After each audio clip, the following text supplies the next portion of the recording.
আজকে বানাবো গরুর মাংসের শুটকি। আসসালামু আলাইকুম। ভিডিওটি সম্পূর্ণ মাংসের শুটকি ফুটন্ত গরম পানিতে 20 মিনিটের জন্য ভিজিয়ে রেখে দেব। 20 মিনিট পরে ভেজানো শুটকিগুলো নরমাল পানি দিয়ে ধুয়ে নেব। এবার শুটকিগুলো শিলপাটাতে নোড়ার সাহায্যে থেতলে নেব।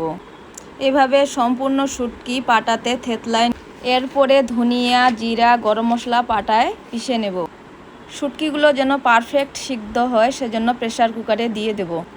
এবারে পেঁয়াজ কুচি, রসুন বাটা, মশলা, হলুদ, লবণ, মরিচের গুঁড়া, সয়াবিন তেল দিয়ে সুন্দরভাবে মাখিয়ে প্রেসার কুকারে পানি দিয়ে সুন্দরভাবে ঢাকা দিয়ে মাটির চুলায় তুলে এবার 10টা সিটি দেওয়া পর্যন্ত অপেক্ষা।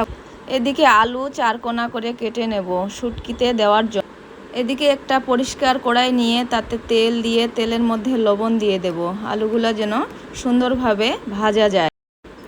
আলুগুলো হালকা ভাজা হয়ে গেলে একটা পরিষ্কার পাত্রে তুলে নেব। একটা সুন্দর ঘ্রাণ আসার জন্য আদা রসুন বাটা দিয়ে তাতে মাংসগুলো দিয়ে দেব।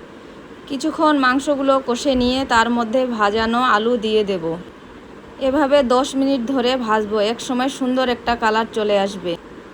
শুটকিগুলো হয়ে আসছে। এবারে বাড়িতে বানানো ভাজা গরম মশলা দিয়ে দেব।